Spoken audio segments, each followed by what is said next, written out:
Sana çok tanıdık bir sahne vermek istiyorum. Bir şeye başladın, iyi gidiyordu.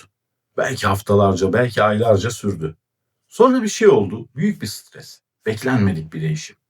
Ya da hiçbir şey olmadı, sadece bir gün duraksadın ve duraksama uzadı. Günler haftaya, haftalar aya dönüştü. Ve şimdi o sisteme, o alışkanlığa, o hedefe geri bakmak bile ağır hissettiriyor. Çünkü geri bakmak şunu da getir. Bu kadar süre geçti, bu kadar şey kaçtı, şimdi başlasam ne anlamı var ki? Bu his gerçek ve çok güçlü. Bugün o hissin kaynağını konuşmak istiyorum. Çünkü kırılma neredeyse herkesin yaşadığı bir şey. Ama kırılmanın ardından ne olduğu tamamen farklı yollar açıyor. Kırılma neden bu kadar ağır hissettiriyor?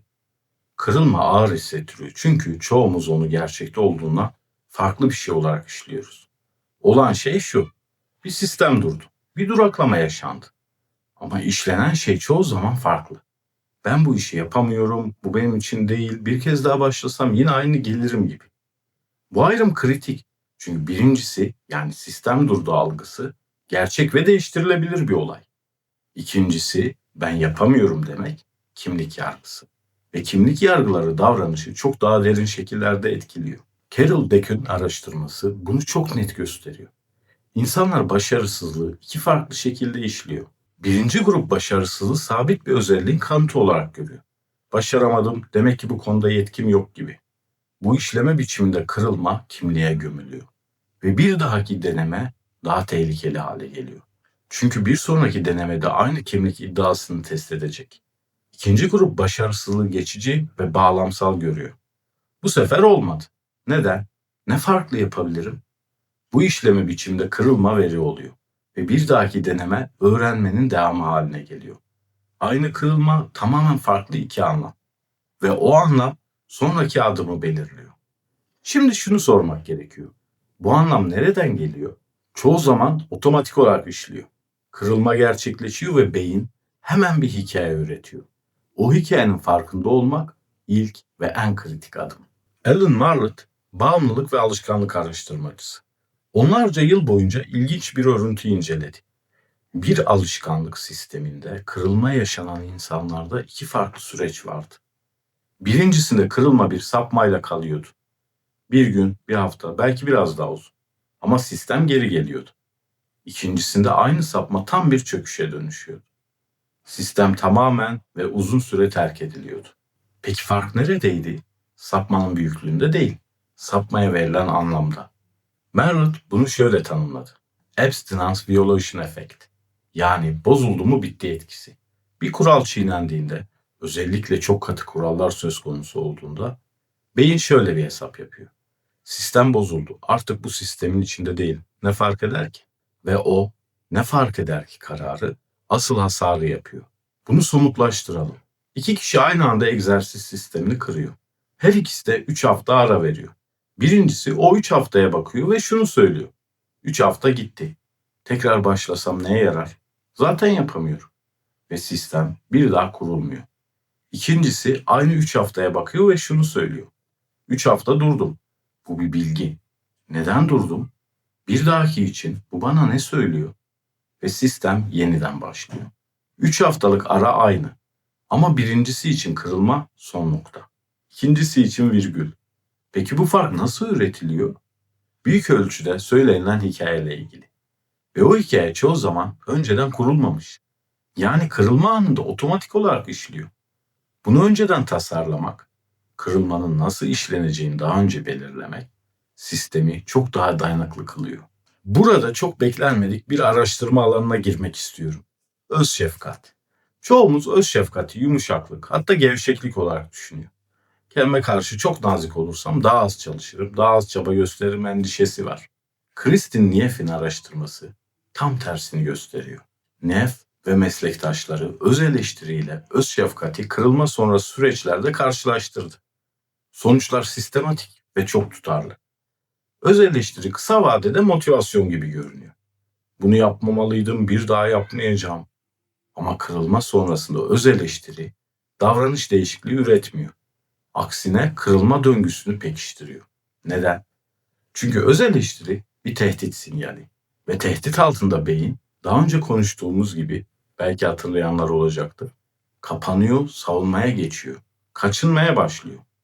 Öz şefkat ise farklı bir sinyal gönderiyor. Bu zor. Bu insan olmamın bir parçası. Buradan devam edebilirsin. Bu sinyal altında beyin işleme moduna geçiyor. Kırılmayı analiz ediyor. Bir dahaki adımı üretiyor. Nefin araştırmasında öz şefkati yüksek olan insanlar kırılma sonrasında daha hızlı geri dönüyordu. Daha az kaçınıyordu. Daha fazla denemek istiyordu. Bu sezgiye aykırı geliyor değil mi?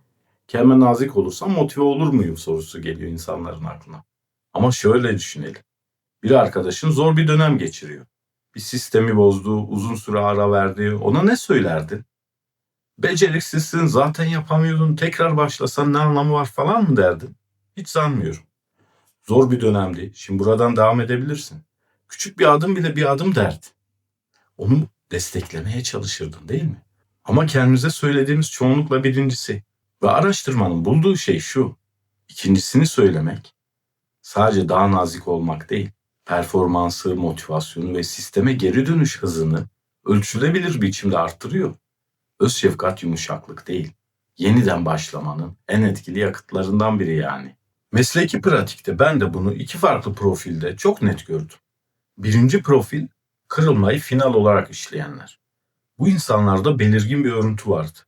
Sistem bir kez bozulduğunda geri dönmek giderek zorlaşıyordu. Çünkü her geçen gün yeni bir hikayeyle yüklendi. Artık çok geç, çok uzak kaldım, artık o momentum yok gibi. Bu insanlar motivasyonsuz değildi. Aksine geri dönmek istiyorlardı. Ama kırılmaya verdikleri anlam geri dönüşü adeta imkansız hissettiriyordu. İkinci profil kırılmayı sistem içi bir olay olarak işleyenler. Bu insanlar da kırıldı. Hatta bazen uzun süreler. Ama şunu yapıyorlardı. Nerede durdum sorusunu soruyorlardı. Bu soru çok basit görünüyor ama içinde çok önemli bir şey taşıyor. Sistem hala orada. Duruldu ama bitmedi. Ve durduğun yeri görmek, oradan devam etmeyi mümkün kılıyor. Şimdi bunu bir ekoloji örneğiyle düşünelim. Orman yangınları yıkıcı olarak görünüyor. Yüzlerce yıllık ağaçlar yanıyor, toprak çıplak kalıyor. Ama ekolojistler ilginç bir şey keşfetti. Yangın geçiren ormanlar uzun vadede daha zengin bir ekosisteme kavuşuyor. Yangın birikmiş örtüyü temizliyor. Toprağa ışık ve hava giriyor. Tohumlar, bazıları yalnızca yangın ısısıyla açılan tohumlar, filizlenmeye başlıyor. Sekoya ağacı bunun en çarpıcı örneği. Sekoya kozalakları yıllarca kapalı kalıyor ve ancak yangın ısısıyla açılıyor. Ve yangın sonrasında toprak temizlenmiş, rekabet azalmış, besin açığa çıkmış. Bu tohumlar en hızlı büyümeyi yaşıyor. Kırılma bazen böyle çalışıyor. Birikim temizleniyor, gereksiz olan gidiyor. Ve o temizliğin ardından eğer sistem terk edilmezse geri dönüş bazen kırılmadan öncesinden daha güçlü oluyor. Bunu mistik bir şey olarak söylemiyorum. Mekanik olarak söylüyorum. Kırılma anında insan neyin gerçekten önemli olduğunu görüyor. Motivasyonun derinliğini test ediyor. Ve geri döndüğünde bu sefer daha net bir zemin üzerine dönüyor. Geçen haftalarda şunları konuştuk. Dayanıklık sertlik değil, kapasitedir. Ve sistem zor günler için kurulur. İyi günler için değil. Bu hafta şunu ekledik. Kırılma sistemin dışında bir olay değil. İçinde öngörülmüş bir durak. Gemi rotadan çıkıyor ve düzeltiyor. Orman yanıyor ve yeniden büyüyor. Sekoya tohumu ancak yangınla açılıyor. Kırılma bir son değil. Ama kırılmaya verilen anlam son olmasına yol açabiliyor. Önümüzdeki hafta başka bir boyutu konuşmaya başlayacağız. Onun adı birikim. Ve şu soruyu konuşacağız. Başarı da başarısızlık da aynı değerde veri olduğunda sistem nasıl değişiyor? Bugün de seninle bırakmak istediğim şey şu. Hayatında şu an durdurduğun bir sistem var mı? Haftalarca belki aylarca ara verdiğin bir şey. O sisteme bak ve şu soruyu sor. Nerede durdum? Sadece o soruyu sor. Cevabı bulmak zorunda da değilsin. Ama soruyu sormak sistemin hala orada olduğunu söylüyor. Ve hala orada olan yeniden başlayabilir.